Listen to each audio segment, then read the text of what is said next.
Hey, Facebook, Lieutenant Chenault, Cedar Hill Police Department, along with Corporal Chad Cooley with our traffic unit. We're going to try this a second time. We had some technical issues a while ago.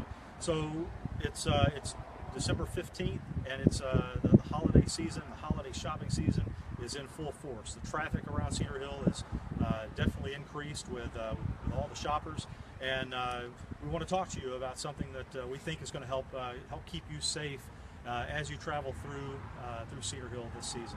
I'm going to turn it over to Corporal Cooley to talk about, but I'll just tell you a little bit about Chad. He's been with Cedar Hill for 15 years. He's a certified drug recognition expert. He's also our department standardized field sobriety testing instructor for training officers on DWI enforcement, which is what we want to talk to you about today, and that is driving while intoxicated. Chad, you want to talk a little bit about some of the problems, some of the issues that we have, especially here in Texas, with drinking and driving? And I'll let you take it away. Yeah, Texas, unfortunately, is number 2 in the nation in regards to fatality accidents in intoxicated-related crashes. And on top of that, Dallas County is number 2 in the state of Texas. So our county is way up there in regards to DWI crashes and DWI fatalities. So we're here today to try and reinforce the issue with intoxicated driving and introduce a traffic safety initiative that's going to be running through January the 1st, starting today through January the 1st of 2016. And that is done through, in part, by a TxDOT grant for our impaired driving mobilization.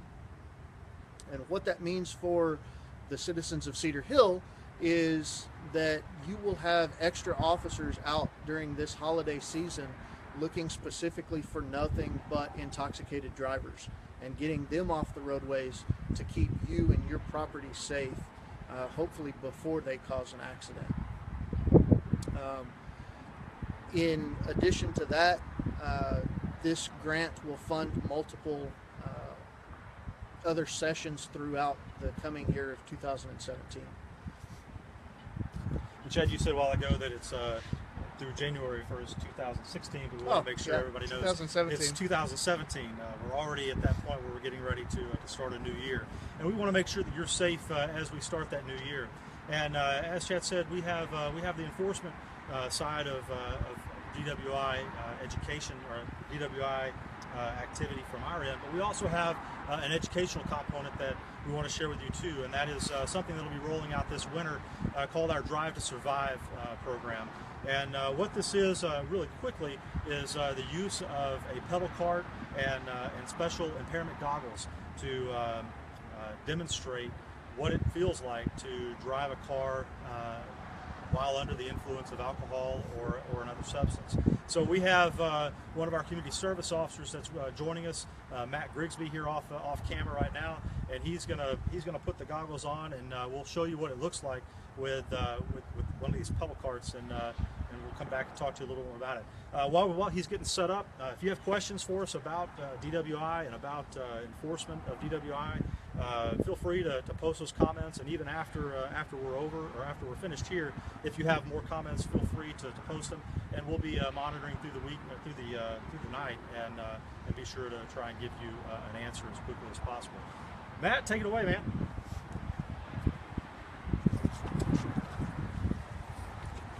All right, so Matt's been flying through the course without the goggles, and he thought he was an expert when we began, and clearly with the impairment goggles on, Matt is no expert. He's just wiped out 2 very large cones, and give the guy a hand. I mean, he's trying his hardest to get through this course. If you could have seen him earlier without the goggles on, you could have seen how he was flying through at 20 miles an hour with no problem, and he's already hit 4 cones, 5 cones, a 6th cone. Matt, you got to drive sober, man. You've got to drive sober.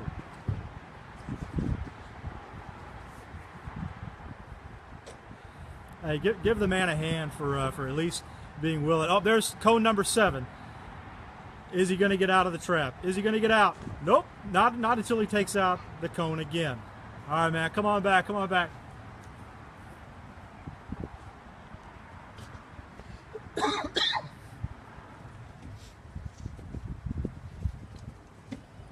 Well, while we resuscitate some cones in the background, we're gonna let you go. But we hope that if you decide to drink and drive or drink this holiday season, that you take some steps to make sure that you're safe and make sure everyone else is safe. And one of the easiest ways to do that, have a designated driver. Don't let your friends drink and drive. If you see that, step in.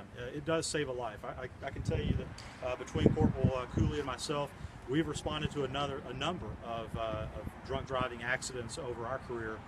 Some that have not ended well, some that have ended with fatalities, and it's never enjoyable. It's never a fun experience to go to those kinds of calls and those scenes, and certainly for the families in the aftermath, those that have been victims of this, it's not fun. We do the pedal cart thing, and it is fun to see that, but in reality, we know that the message here is just don't drink and drive at all. That's the easiest way to avoid this. We talked about this earlier off camera about how does somebody know when they've had too much to drink? I mean, what is too much?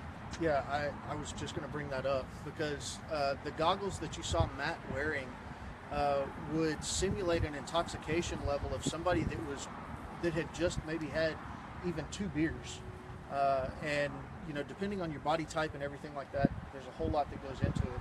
But the bottom line is if you're feeling the effects of alcohol, you don't need to be behind the wheel of a car because legally you're intoxicated, even though you may feel like you're okay. And we hear that quite a bit when we're on stops with someone who's been drinking. I feel fine, and indeed they may feel fine, but in reality we know that the alcohol effects are there. They're present, and in most cases they're present in the driving ability. They're present in a number of the tests that we conduct to determine whether someone's intoxicated or not. And unfortunately, we come across a lot of people who feel like I'm below the limit when in fact they're above, and in some cases well above. Anything else you want to add? No, I want to make sure everybody has a safe and happy holidays, and hopefully we don't run into each other for something like this holiday season.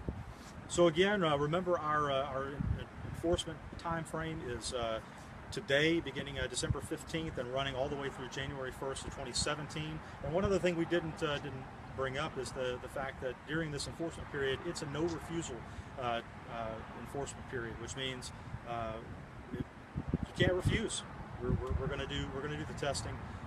We'll get blood warrants, and we've already got the system in place to handle that. So with that, have a safe holiday season, and you'll see more from us in the coming days. Thank you.